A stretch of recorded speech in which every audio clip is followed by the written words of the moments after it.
Hello friends, welcome back to my channel. In fact आज हम लोग देखने वाले हैं कि जो निफ्टी और बैंक निफ्टी का कल क्या क्या लेवल हो सकता है। कल जो हमने एनालिसिस करी थी उसके अकॉर्डिंग निफ्टी और बैंक निफ्टी का जो लेवल है वो क्या रहा और कौन से स्टॉक्स है जो हम लोग कल के दिन में ट्रेड कर सकते हैं। आइए चलते हैं सीधे स्क्रीन पे। इनफैक्ट पहले निफ्टी का एनालिसिस कर लेते हैं। निफ्टी में अगर मैं डेली चार्ट को लेकर के एनालिसिस करूँ तो एक बुलिश सिग्नल आया है, लेकिन फिर भी एक नहीं है। अभी आज के डेट में देखोगे तो एक इनसाइड कैंडल यहाँ पर एक फॉर्मेशन हुआ है। अब डिपेंड करता है कि इनसाइड कैंडल का जो ये है वो कौन सी जगह ब्रेक करता है, उसके बाद में हम ट्रेड करेंगे। मैं लेके चलता हूँ आपको 15 मिनट के कैंडल पे। 15 मिनट के कैंडल पे थोड़ा सा ये चीज़ें पिक्चर क्लियर होंगी। अगर आप देखेंगे तो एक उसने एक रेंज किया है। मार्केट गैप डाउन ओपनिंग हुआ जैसा कि एक ग्लोबल क्यूज के कारण, फिर उसने गैप फिलिंग करी है। अभी ये जो लेवल्स हैं ये बड़े थोड़े से लेवल्स क्रूशियल रहे हैं। ये हमारा एक ब्रेकआउट लेवल होने वाला है। देख लेते हैं कि ब्रेकआउट का लेवल क्या है। इनफैक्ट 17,300। तो जब तक ये 17,300 के पार नहीं चला जाता है हम लोग एक क्या कहते हैं थोड़े से वोलेटिलिटी जोन में ही रहेंगे। इनफैक्ट अगर देखेंगे तो एक बहुत बड़ा चैनल यहाँ से लेकर के यहाँ तक क्रिएट किया हुआ है।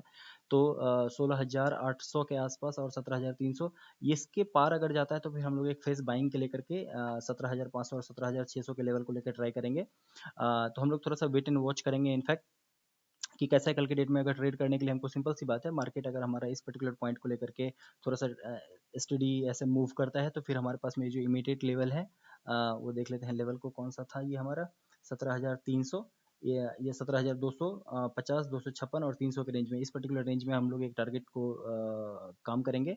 इनफैक्ट अगर ये हमारा मार्केट जो है सो इस पर्टिकुलर रेंज को ब्रेकआउट करता है, जो रेंज है हमारी मैं देख लेता हूँ, एक्चुअली मैंने मार्क नहीं किया हुआ है। हाँ, तो 17,000 को अगर क्रॉस करता है, यस चलो ठीक है, इस पर्टिकुलर मार्क को देखते हैं कि 17,090 या 17,100 को अगर नीचे आता है तो फिर हमारे पास में जो ये लेवल्स हैं, मतलब 17,000 का और दूसरा जो लेवल है हमारे पास में यहाँ से एक स्विंग लिया हुआ है और एक यहाँ से स्विंग लिया हुआ है। तो ये जो हमारे लेवल्स हैं वो हमारा एक टारगेट रहेगा निफ्टी को लेकर के। तो निफ्टी में बहुत ज़्यादा थोड़ा सा कॉशियसली हम लोग ट्रेड करने वाले हैं।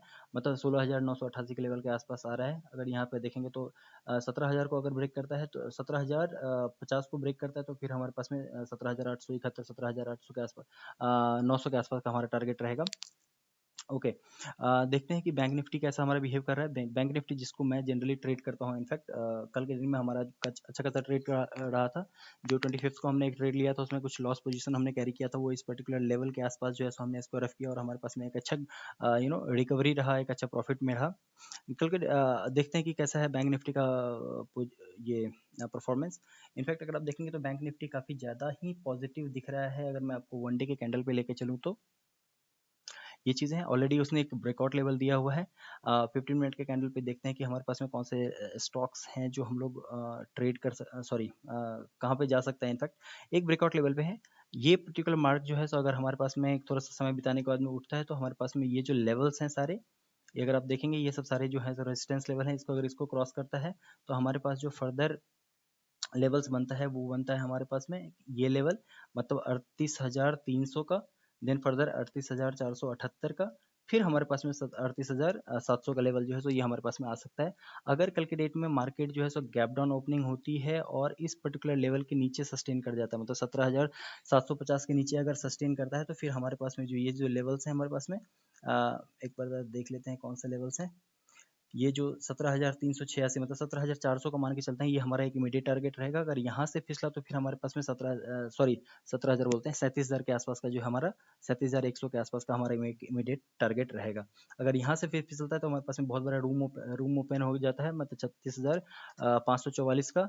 उससे पहले हमारे पास में 36,817 के आसपास का हमारे पास में एक काफ़ी ज़्यादा एक स्पेस क्रिएट हो जाता है। तो फिर हम लोग उसको ट्रेवल करेंगे, ट्रेड करेंगे। अभी देखते हैं कि कौन सा लेवल है, कौन सा स्टॉक्स हैं जो हम लोग ट्रेड करेंगे। इनफैक्ट एक अशोक लीलैंड को हम लोग देख सकते हैं।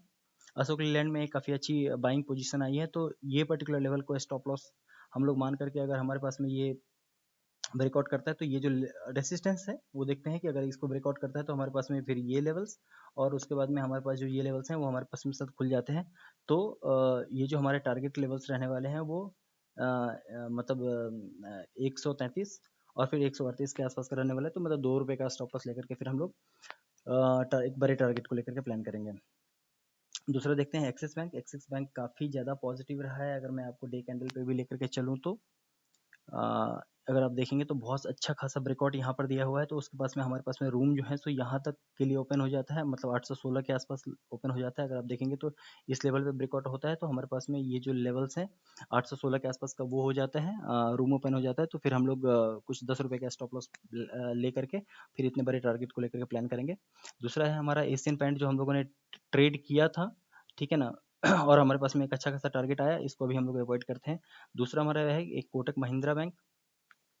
कोटक महिंद्रा बैंक में भी देखेंगे तो सेम हमारे पास में एक बड़ा सा एक ब्रेकआउट आया है यहाँ पर एक डे कैंडल पे। अगर हमारे पास में ये मार्केट लेवल जो है सो ऊपर बैठता है तो हमारे पास में फिर फर्दर ये जो लेवल्स हैं सारे वो हमारे एक टारगेट का पॉइंट हो सकता है।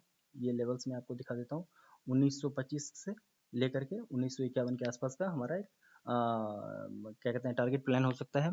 और स्टॉप लॉस कहाँ से रह सकते हैं वो मैं दिखा देता हूँ आपको 15 मिनट के कैंडल पे। सिंपल सी बात है, हमारा जो ये स्विंग लो है, ये जो लो है, इनफैक्ट इसका जो लेवल्स भी है देख लेते हैं, मतलब 18,070 का ये हमारा मतलब 20 रुपये का स्टॉप लॉस लेकर के हम लोग ब्रेक टारगेट का प्लान कर सकते हैं। तो होप आपको ये चीज़ पॉइंट क्लियर होगा, और आपको ये एनालिसिस अच्छी लगी है तो वीडियो को लाइक कर दीजिए, सब्सक्राइब कर लीजिए। Thank you.